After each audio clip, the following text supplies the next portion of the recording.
Yo, what up sa inyo dyan mga tol? Pag-usapan naman po natin itong pagkakaroon po ng issue dito po sa mga kasalukuyan na senador.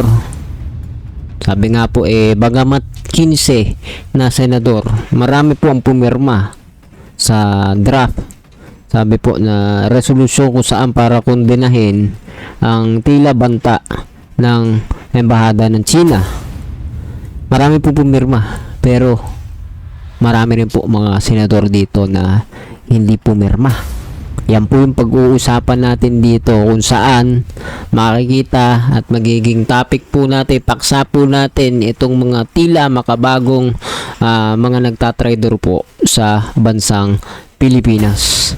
So yan po yung pag-uusapan natin sa video na ito. Pero do not forget to hit the subscribe button and notification bell para updated ka palagi sa mga videos natin parating. At syempre para makasali ka na rin sa ating libreng raffle na 100 peso raffle every month. Every time na madadagdagan, no? Every month na madadagdagan ng ating subscriber ng 100 subscriber per month. Pipili po tayo dyan sa mga nag-subscribe at nag-comment ng kanilang pangalan na may puso dyan sa comment section para makasali.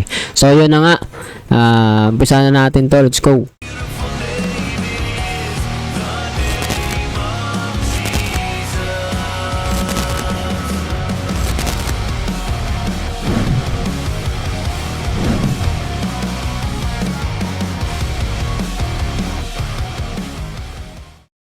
So yun na nga mga tol, no? Mainit po ang usapin po na pag-uusapan natin ngayon dito sa balita na ito. Sapagkat, no, may usap-usapin na pagbabanta po ang embahada ng China sa bansang Pilipinas. Pero sa kabila po niyan, yung pong malinaw na dapat kinukondena ng ating bansa sa embahada ng China o China mismo, meron pong mga ilan, no? Itong mga ilan marami na rin po no? Mga senador na kung saan hindi pabor. Tama ba ako? Correct me if I'm wrong ha. Ito po ayon lamang sa aking opinion. At ito pong kanilang pagkakaunawa ko po dito sa kanilang hindi pag-agree, no? Sila po delaying tactics, no? Something na i-delay mo, something na ayaw mo. Para sa akin po, yan po yung opinion ko. Anyway, bago po natin kompletuhin yung ating opinion po sa bagay na ito, panoorin po natin yung balita. Let's go, panoorin natin. Bigong lumusot sa Senado ang resolusyon para kondenahin ang tila pagbabanta ng Chinese Embassy sa mga opisyal ng Pilipinas na tumutuligsa sa agresyon ng China sa West Philippine Sea. Halos lahat sa minorya ay tutol sa resolusyon, sabay puna pa ng ilan sa kanila. Sa isang tagapagsalita ng Philippine Coast Guard, nakatutok si Ian Cruz. 15 senador ang pumirma sa draft ng resolusyong kumokondena sa Chinese Embassy. So dito sa parte na ito mga tol, no? Makikita po natin, ito po yung mga pumirma kung saan sila po ay pabor sa tila banta po ng Chinese embassy laban sa Philippine government officials, no? Ito po sila Tito Soto, Ping Lacson, Risa Ontiveros, Kiko Pangilinan, Mig Zubiri, Erwin Tulfo, Rafi Tulfo, Win Gatchalian, Loren Legarda, JV Ejercito, Bam Aquino, Camille Villar, Mark Villar, Jinggoy Estrada, Lito Lapid. So ito po yung mga senador na pumirma, o masasabi ko po, ayon po sa aking opinion, mga pabor po yan sa pagkondena sa embahada ng China sa tila pagbabanta po nito sa mga Philippine government official po natin. Tignan po natin po maigi palalo, patuloy po natin panoorin kung ano po, sino po dito yung mga hindi Dahil sa tila banta nito sa mga opisyal ng gobyerno na kritikal sa agresibong aksyon ng China sa West Philippine Sea.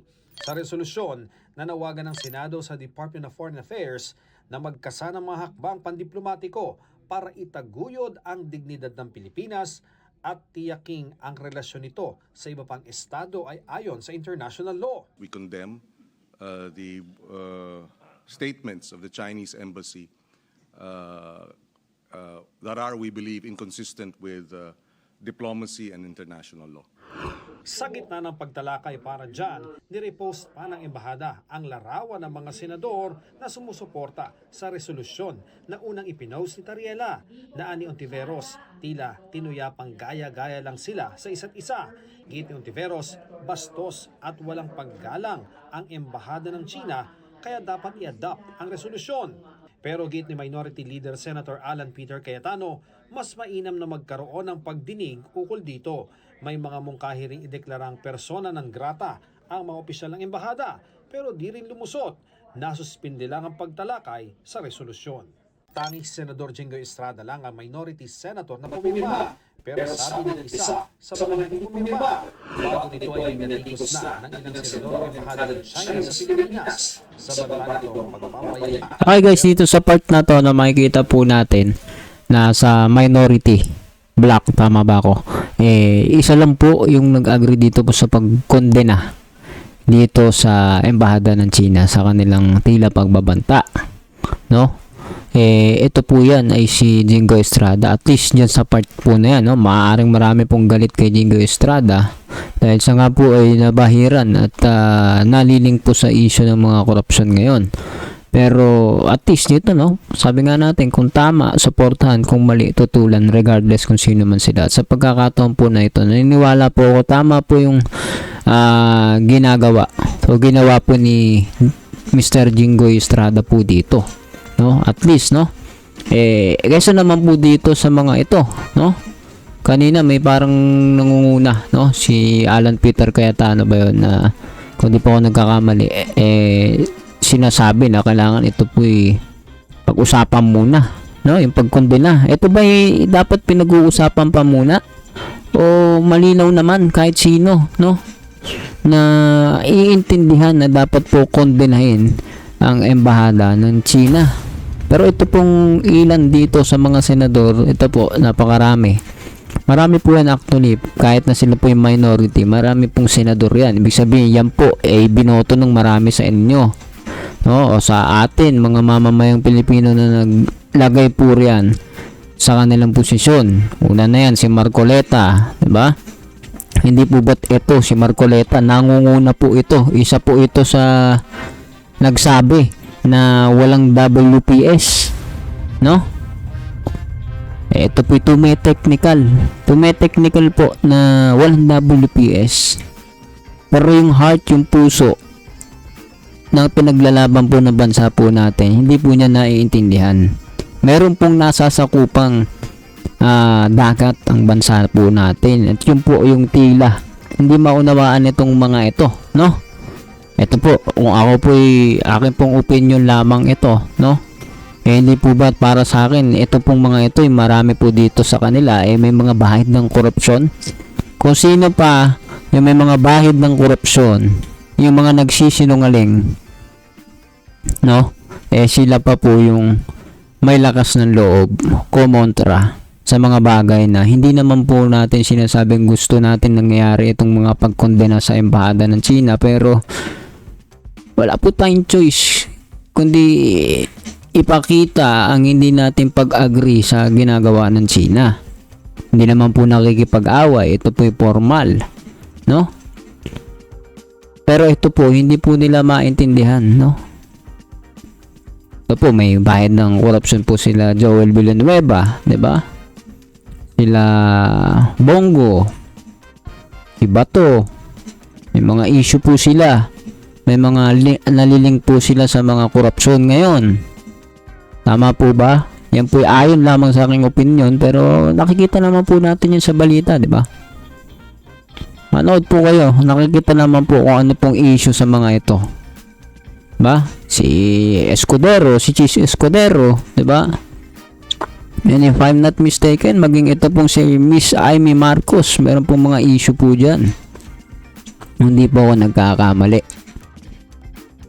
Halos lahat po yung mga yan. Si Marcoleta, 'di ba po, siya po ay pinag-uusapang tila di umano yung nagsinungaling sa kanyang sose, 'di ba? Madami pa po yata sa kanyang mga kasamahan pinagbabalaki pa siya. Mali po yan. Napakalinaw na kailangan dapat hindi naman walang may gusto sa nangyayari ngayon, no? Sino ba naman gusto na mayroong kinokondena tayo, no? Wala naman no choice tayo. Pag hindi po natin pinakita na kinokondena po natin ang embahada ng China sa kanilang ginagawa, maaaring pwedeng lumala po yan. Pero nasa Diyos naman po lahat yan, kaya prayer po ang lahat, no? Bago po tayo magpaalam, no? Hindi natin siguro matapos yung balita ngayon dito, pero simple lang. Yung mga ganitong klase ng bagay, dapat madali na po naiintindihan ng marami po yan, no? Nagsasabi ka, sinasabi mo mali yung ginagawa ng kapatid mo, mali yung ginagawa ng kapwa mo. Hindi po yun bagay na yun ay kumbaga pwedeng pag-usapan na hindi gawin, no? Yun po ay conviction na dapat meron kang gagawin. Ang nangyari po, delaying, no? Kailangan pagdebatehan mo na to, ganito, ganyan, di ba? Masama naman po talaga kung di po ako nagkakamali, may pagbabanta po sa mga government official galing sa embahada ng China. So ikaw, anong masasabi mo dito gayong may pagbabanta, no? Informal at pagmamalabis itong embahada po ng China. Anong masasabi mo dito po sa mga senador na tila hindi nakikita yung sense ng pagkondena? Wala namang tinatapakan yung gobyerno natin. Wala namang pong inaapi, binubuli. Pagkondena ay something na ini-express mo, 'di ba? Para ito pong mga nagsasalita ng masama o gumagawa ng masama nakakarinig ng salita na maaaring tumimo sa kanilang puso 'yon.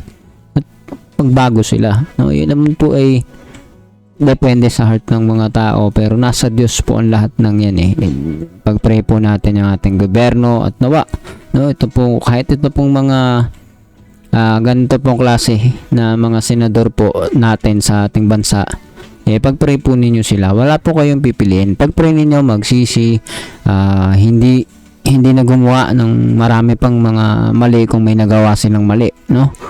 Ang purpose ng buhay naman natin ay hindi i-condemn o i-condemn yung tao mismo, no? Ibagsak yung tao, kundi yung kanilang mga mali na gawa maitama, no?